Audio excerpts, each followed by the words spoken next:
7 கோடி ரூபாய் மதிப்புள்ள ஒரு ரோடை 4 ரோட்ஸ் போட்ட மாதிரி கணக்கு. அப்போவே அந்த இன்ஜினியர்ஸ் 4 பேரை சஸ்பெண்ட் பண்ணியிருக்காங்க, ஒரு விஷயம் தெரிஞ்சு.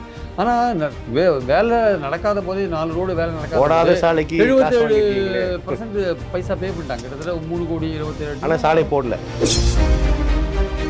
ஸ்டாலின் சொல்கிறாரு, இது ஒன்றும் எங்களுக்கு பெரிய விஷயம் இல்லை, இதோட நாங்கள் அதிகமாக பார்த்துருக்கோம், பல விஷயங்களை பார்த்துருக்கோம்னு சொல்கிறேன். கரெக்ட் தான். டிவிஎஸ்சி வழக்கு ஒன்றும் பெரிய விஷயம் கிடையாது. டிவிஎஸ்சி வழக்கெல்லாம் நீங்கள் சந்திக்கிறது ஒன்றும் சாதாரண பெரிய விஷயம் கிடையாதுன்னு முன்னாள் முதலமைச்சர் சொல்கிறார் இல்லையா, அது எப்படி சார் புரிஞ்சுக்க? என்ஃபோர்ஸ்மெண்ட் உள்ள வரதுக்கான வாய்ப்பு இருக்குது. இங்கே எஃப்ஐஆர் பதிவு பண்ணி அது சீரியஸ் விஷயம் இல்லவா, என்ஃபோர்ஸ்மெண்ட் உள்ள வரும். அதுதான் விஜய் வந்து அதை பண்ணுறாரு. ஆக்சுவலாக சென்ட்ரல் கவர்மெண்ட்டுக்கு சொல்கிறார், இந்த வழக்கெல்லாம் நாங்கள் பதிவு பண்ணுறோம், பார்த்துக்கோ, என்ஃபோர்ஸ்மெண்ட்டு நீ உள்ளவா அப்படின்ற. இப்போ வந்து இடி வந்தால் அந்த பிடி இருக்கும் அல்லவா, இடி வந்தால் பயங்கரமாக இருக்கும். அதுதான் டிவிஎஸ்சி பிரச்சனை இல்லை, இடி வந்தால் தான் பிரச்சனை.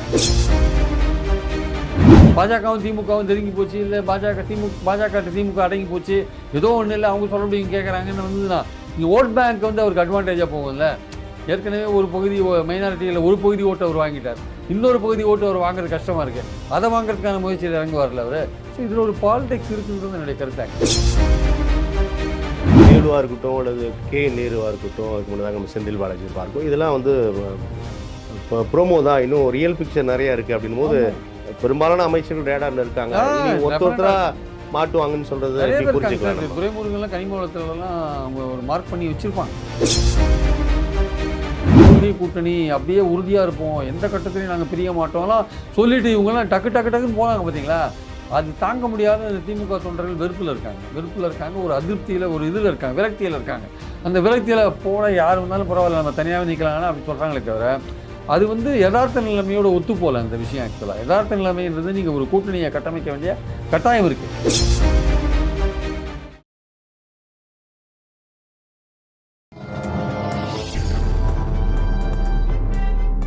பத்திரிகை.com சொந்தங்களுக்கு கிறிஸ்டபர் தாஸின் அன்பு வணக்கங்கள். இன்றைய சிறப்பு நேர்காணலில் நம்முடன் மூத்த பத்திரிகையாளர் திரு பிரியன் இணைந்திருக்கிறார். அவரோடு சமகால அரசியல் நிகழ்வுகள் உள்ளிட்ட நிறைய விஷயங்கள் நம்ம பேசலாம். சார் வணக்கம். வணக்கம் சார். நல்லா இருக்கீங்களா சார்? வணக்கம் சார். இந்த தாவேக்கா ஆட்சி பொறுப்பேற்றதுக்கு முன்னாடி தேர்தல் பரப்புரையில் ஊழல் யாருமே விட மாட்டோம், ஒரு ரொம்ப க்ளீன் அரசாங்கத்தை நாங்கள் தருவோம் அப்படின்லாம் வாக்குறுதிகள் கொடுத்தாங்க. ஆட்சி பொறுப்பேற்று வந்ததுக்கப்புறமா நிறைய நடவடிக்கைகள் நம்ம பார்க்குறோம். குறிப்பாக ஏவாவேலு உள்ளிட்ட அமைச்சர்கள் மீதெல்லாம் வழக்கு பதிவு, செந்தில் பாலாஜி நம்ம பார்க்குறோம். இன்னும் நிறைய அமைச்சர்கள் ரேடாரில் இருக்கிறாங்க அப்படின்னா நிறைய தகவல்கள் நமக்கு வரதையும் பார்க்குறோம். இது பொலிட்டிக்கல் மைலேஜ் இருக்குது அப்படின்னு ஒரு தரப்பிலும், இல்லை குற்றவாளிகள் உறுதியாக தண்டிக்கப்பட வேண்டும் என்று மறு தரப்பிலும் சொல்கிறாங்க. இந்த விவகாரம் எப்படி பார்க்கலாம் சார்? இல்லை, அதாவது ஒரு ஆட்சி போயிட்டு, ஒரு கட்சியோடைய ஆட்சி போயிட்டு இன்னொரு கட்சியோட ஆட்சி வரும்போது, திமுக போயிட்டு அதிமுக வரும்போது, இல்லை அதிமுக போயிட்டு திமுக வரும்போது வழக்குகள் போடுவது சகஜம். இப்போ தாவேக்கா வந்திருக்கிறதுனால திமுக ஆட்சி, கடந்த திமுக ஆட்சியில் இருந்த ஊழல்கள்லாம் அவங்க தோண்டி எடுத்து வழக்கு போடுவதற்கான வாய்ப்புகள் இருக்குது. ஏன்னா அவங்க பிரச்சாரத்தில் முக்கியமான விஷயம் ஊழல் போன்ற விஷயங்களை அவங்க சொன்னதை நம்ம பார்த்தோம் நம்ம. அதனால் அந்த அடிப்படையில் பார்க்கும்போது திமுகவில் மந்திரிகளாக இருந்தவங்க அவங்க பேரிலான நடவடிக்கைகள் கண்டிப்பாக எடுக்கிறதுல வந்து நம்ம எந்த விதமான குறையும் காண முடியாது. ஏன்னா ஊழல் செய்தவர்கள் தண்டிக்கப்படணுன்றதுல 2 விதமான மாற்று கருத்து இல்லை. ஆனால் அது வந்து ஒரு அரசியல் பழிவாங்கலாக போயிடக்கூடாது, அரசியல் நடவடிக்கை மாதிரி இருக்கக்கூடாது ஆக்சுவலாக. ஸோ இப்போ புதுசாக ஊழல் தடுப்பு இயக்குனர் டிவிஎஸ்சிக்கு அருண் வந்திருக்காரு. அருண் போடும்போதே நிறைய பேர் வந்து அப்ஜெக்ட் பண்ணாங்க. அவர் வந்து திமுகவுக்கு வேண்டியவர்ன்ற மாதிரிலாம் சொன்னாங்க. சோஷியல் மீடியாவில் அப்படி தானே போச்சு ஆக்சுவலாக. அவர் எப்படி போட்டீங்க டிவிஎஸ்சிக்கு டைரக்டராக, அவர் எப்படி திமுக ஆட்கள் மேலே நடவடிக்கை எடுப்பார் அப்படின்லாம் கேட்டாங்க. அவர் தான் வழக்கு அவருக்கே ரொம்ப சங்கடமான நிலைமையாக இருந்திருக்கும். ஸோ அவர் விளக்கமாக கொடுத்தாரு. அவர் தன்னை வந்து ஒரு நேர்மையாக நடந்துக்கிறோன்றதை நிரூபிக்க வேண்டிய கட்டாயத்தில் அவர் இருக்கார் ஆக்சுவலாக. அதனால இல்லை, வேலு மேலே கம்ப்ளைண்ட் வந்தது ஆக்சுவலாக. இது ஜனவரி, இது வந்து மார்ச் 22 வந்து கரூர் பக்கத்தில் 4 ரோடு போட்ட மாதிரி ஒரு கணக்கு. 7 கோடி ரூபாய் மதிப்புள்ள ஒரு ரோடை 4 ரோட்ஸ் போட்ட மாதிரி கணக்கு. அப்போவே அந்த இன்ஜினியர்ஸ் 4 பேரை சஸ்பெண்ட் பண்ணியிருக்காங்க, அது விஷயம் தெரிஞ்சு. ஆனால் வேலை நடக்காத போதே 4 ரோடு வேலை நடக்காத சாலைக்கு 77% பைசா பே பண்ணிட்டாங்க, கிட்டத்தட்ட 3 கோடி 27. ஆனால் சாலை போடல, போடாத சாலைக்கு தான். ஆனால் வந்து 4 பேர் அப்பயே சஸ்பெண்ட் பண்ணிட்டாங்க. அந்த சஸ்பெண்ட் பண்ணி ஏதோ என்கொயரிலாம் போயிருந்தது போட்டுருக்கு. அந்த விஷயங்கள் அப்போயே கண்டுபிடிக்கப்பட்டது.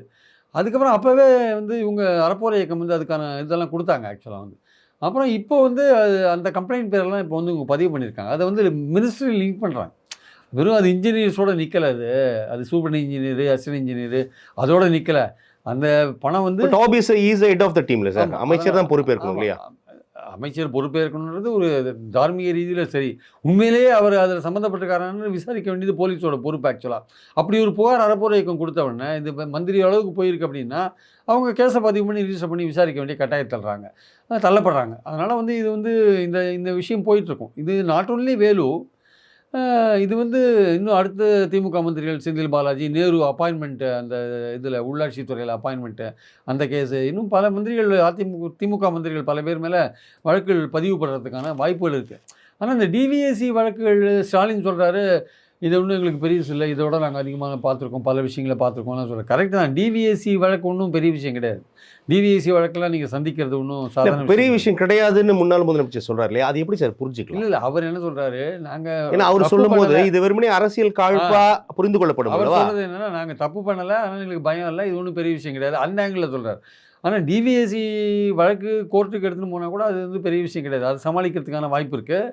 தவறு செஞ்சால் இவங்க பக்காவாக மெட்டீரியல் கொண்டு போனால் தண்டிக்கப்படுவாங்கிறது வேறு விஷயம். ஆனால் இதுக்கு பின்னாடி வேற ஒரு கணக்கு இருக்குது. நீங்கள் டிவிஎஸ்சியில் வழக்கு பதிவு பண்ண என்ஃபோர்ஸ்மெண்ட் உள்ளே வரதுக்கான வாய்ப்பு இருக்குது. இங்கே எஃப்ஐஆர் பதிவு பண்ணி அது சீரியஸ் விஷயம் இல்லையா, என்ஃபோர்ஸ்மெண்ட் உள்ளே வருவோம். அதுதான் விஜய் வந்து அதை பண்ணுறாரு. ஆக்சுவலாக சென்ட்ரல் கவர்மெண்ட்டுக்கு சொல்கிறார், இந்த வழக்கெல்லாம் நாங்கள் பதிவு பண்ணுறோம், பார்த்துக்கோ, என்ஃபோர்ஸ்மெண்ட்டு நீ உள்ளவா அப்படின்றார். இப்போ வந்து இடி வந்தால் அந்த பிடி இருக்கும் அல்லவா, இடி வந்தால் பயங்கரமாக இருக்கும். அதுதான் டிவிஎஸ்சி பிரச்சனை இல்லை, இடி வந்தால் தான் பிரச்சனை. இடி வந்து இடி வரதுக்கான வாய்ப்பு இருக்குது இயல்பா.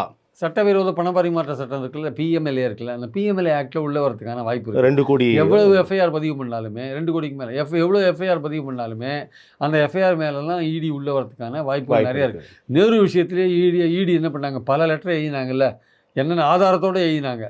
அப்போ கூட வழக்கு பதிவு பண்ணல டிவிஎஸ்சி, அந்த கேஸ் இன்னும் கோர்ட்டில் இருக்குது. அப்போது வழக்கு பதிவு பண்ணுங்கன்னு டிவிஎஸ்சி இது என்ஃபோர்ஸ்மெண்ட்டு டிவிஎஸ்சி தமிழ்நாடு கவர்மெண்ட்டை கேட்கும்போது திமுக கவர்மெண்ட் வழக்கு பதிவு பண்ணலை. இப்போ அது கேஸ் கோர்ட்டில் இருக்குது. அப்போது அவங்க என்ன எதிர்பார்க்குறாங்க, ஒரு வழக்கு பதிவு பண்ணிட்டா இடி உள்ளே வரலாம். அப்போ விஜய் வந்து எவ்வளோ வழக்கு பதிவு பண்ணுறாரோ இதெல்லாம் வந்து மத்திய அரசுக்கு லட்டு மாதிரி, அவங்க இடி உள்ளே வரதுக்கான வாய்ப்பு. அப்போ இடி உள்ள வரதுக்கான வாய்ப்பு இருக்கும்போது ஏற்கனவே டிவிஎஸ்சி திமுக ஆட்சியில் ஒரு 8 மந்திரிகள் மேலே, அதிமுக மந்திரிகள் மேலே கேஸ் போட்டு அது வழக்குகள் பல்வேறு நிலையில் இருக்குது. கவர்னர் பர்மிஷன் கொடுக்கல, சார்ஜ் ஷீட் போடுறதுக்குன்னு பல விஷயங்கள் இருக்குது.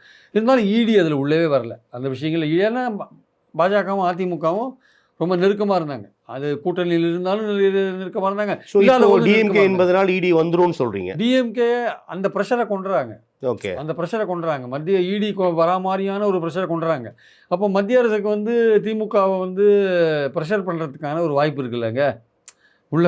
இப்போ அரசியல் இருக்கு அப்படின்னா இருக்குன்னு புரிஞ்சுக்கிறேன் நீங்கள் சொல்லும்போது. ஆனால் சரி தவறு அப்படின்றது இருக்கு இல்லையா, அது சரி தவறுன்னு ஒரு விஷயம் இருக்குது, அது சரியாக கூட இருக்கலாம். இதில் அரசியலும் இருக்குன்றது இன்னொரு பாயிண்ட். ஆக்சுவலாக இது வந்து எப்படிப்பட்ட ஒரு பொலிட்டிக்கல் ஈக்குவேஷன் இருக்குல்ல, தமிழ்நாடு அரசியலில் திமுக இப்போ தனித்து விடப்பட்டிருக்குல்ல, அது எப்படிப்பட்ட 22 எம்பிக்களை கையில் வச்சிருக்கிற, 10 ராஜ்யசபா எம்பிக்களை கையில் வச்சிருக்கிற திமுக இந்த மாதிரி சூழலை வந்து இடி நாளைக்கு உள்ளே வந்தால் எப்படி சமாளிக்க போகுது? இப்போ செந்தில் பாலாஜி கேஸ் கவர்னர்கிட்ட இருக்குது, கவர்னர் வந்து பர்மிஷன் கொடுக்கலன்னு நிர்மல்குமார் சொல்கிறாரு. என்ன அண்டர்ஸ்டாண்டிங் பிஜேபிக்கும் டிஎம்கேக்குன்றார். அப்போ நாளைக்கு இந்த எஃப்ஐஆர்லாம் உள்ளே வரல வச்சுக்கோங்க, அதிமுக மந்திரிகள் மேலே போட்ட எஃப்ஐஆர் மேலே இடி உள்ளே வரல, அவங்க 2 பேருக்குள்ள நல்ல உறவு இருந்து உள்ளே வரல, திமுக ஆளுநர் அனுமதி தந்துருவார் தானே, தந்துருவாருன்னு தான் எதிர்பார்க்கப்படுகிறது. இப்போ இடி இந்த கேஸ்லாம் உள்ளே வரல வச்சுக்கோங்களேன், அப்போது நேரு கேஸ்லேயே நாளைக்கு நேரு மேலே பதிவு பண்ணுறாங்க, இடி உள்ளே வரல வச்சுக்கோங்க, ஏதோ டிலே பண்ணி வச்சுக்கோங்க. அப்போ அது பின்னாடி என்ன பாலிடிக்ஸ் இருக்குன்னு பார்க்கணும்ல, திமுகவுக்கும் பாஜகவுக்கும் என்ன மாதிரியான, திமுக அவங்க தனித்து விடப்பட்டிருக்கு இல்லையா, அது கூட எந்த கூட்டணியும் இல்லை, அது 22 எம்பிக்கள் வச்சுருக்கு, அது எவ்வளோ தூரம் முக்கியன்றது பாஜகவுக்கு தெரியும். ஆக்சுவலாக அந்த 22 எம்பிக்கள் அப்போ என்ன மாதிரியான பொலிட்டிக்கல் ஈக்குவேஷன் அங்கே வருது அப்படின்றத பார்க்கணும். அது விஜய் என்ன விரும்புகிறாரு அப்படின்னு நான் நினைக்கிறேன். அப்படின்னா பாஜகவுடைய தயவில் இவங்க இருக்கிற மாதிரி திமுக இருக்கிற மாதிரியான ஒரு விஷயத்தை கொண்டு போனோம். ஸோ தட் வந்து நமக்கு வந்து இங்கே ஓட்டு வாங்குறது ஈஸி. பாஜகவும் திமுகவும் நெருங்கி போச்சு, இல்லை பாஜக திமுக அடங்கி போச்சு, ஏதோ ஒன்றும் இல்லை, அவங்க சொல்லப்படி இங்கே கேட்குறாங்கன்னு வந்ததுன்னா இங்கே ஓட் பேங்க் வந்து அவருக்கு அட்வான்டேஜாக போகும்ல. ஏற்கனவே ஒரு பகுதி மைனாரிட்டியில் ஒரு பகுதி ஓட்டு அவர் வாங்கிட்டார், இன்னொரு பகுதி ஓட்டு அவர் வாங்குறது கஷ்டமாக இருக்குது, அதை வாங்குறதுக்கான முயற்சியில் இறங்குவார்ல அவர்.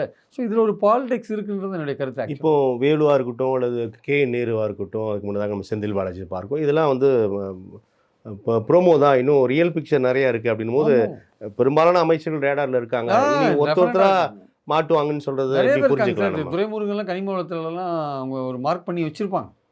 ஏன்னா அவர்கிட்ட இருந்தது இல்லை அந்த இலாக்கா, அவர்கிட்ட இருந்தது. நேரு முக்கியமான இலாக்கா வச்சுருந்தார், எல்லாருமே வந்து செந்தில் பாலாஜி முக்கியமான இலாக்கா வச்சுருந்தார், மதுவிலக்கு வேறு வச்சுருந்தார். அதனால் வந்து இவங்கெல்லாம் வந்து மாற்றத்துக்கான வாய்ப்புகள் நிறைய. பொலிட்டிக்கல் மைலேஜ் எவ்வளோ கிளைம் பண்ண முடியும்னு நினைக்கிறீங்க இந்த விவகாரம்?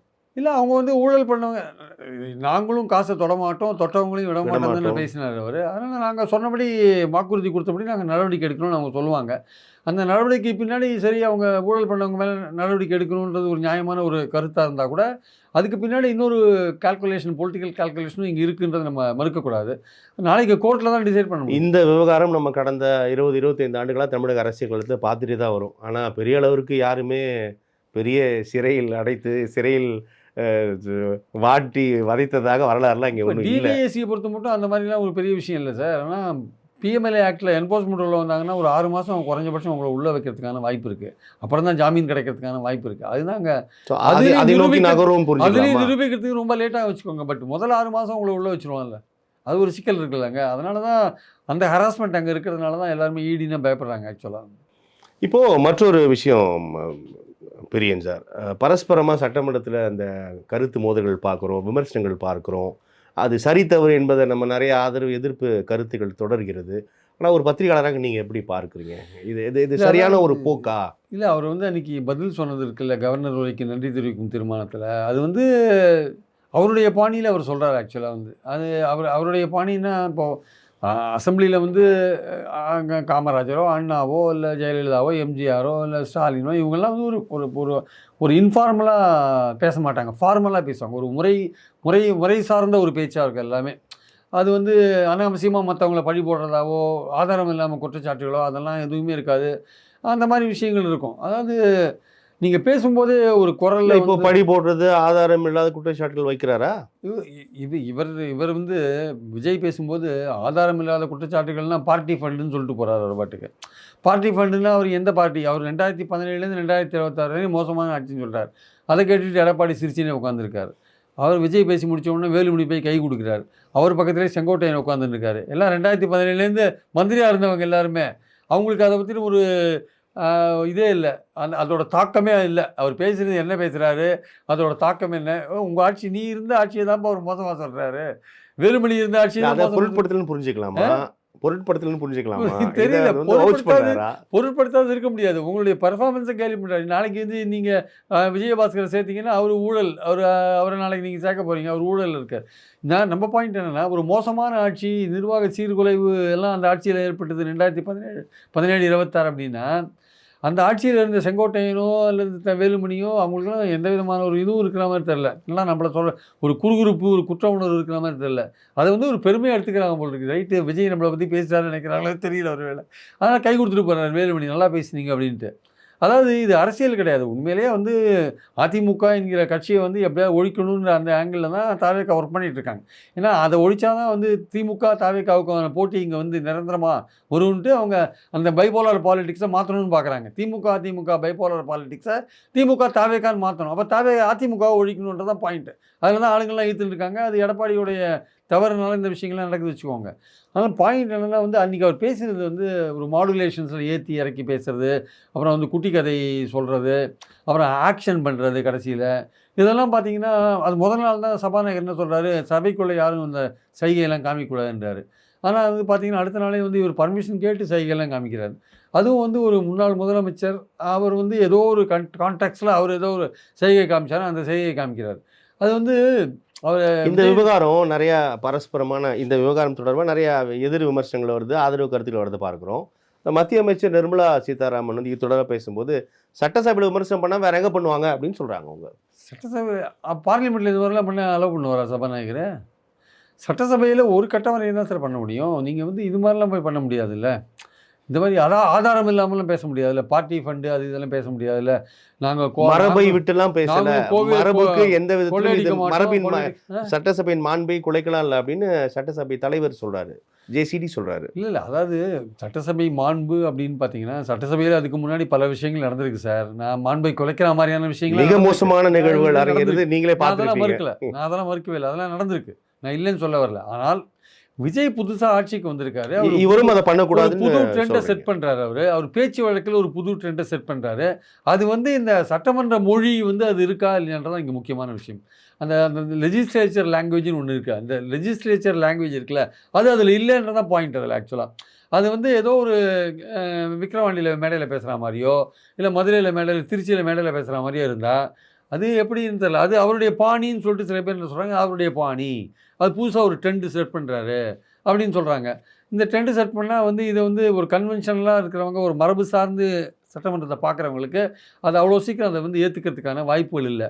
ஆனால் அவங்க ஜென்சி கூட்டங்கள்லாம் என்ன சொல்லுது, இல்லை இல்லை இதுதான் வந்து புதிய பாணி, இதை வந்து நீ எல்லாரும் ஏற்றுக்கணும் அப்படின்ற மாதிரி இந்த கருத்து மோதல்கள் பார்க்கும் பொழுது திமுக கிட்ட இருந்த கூட்டணி இப்போ தாவேகா கிட்ட இருக்கு. அவங்களும் நாள்தோறும் நிறைய கருத்து விமர்சனங்கள் தொடர்றதை பார்க்கிறோம்.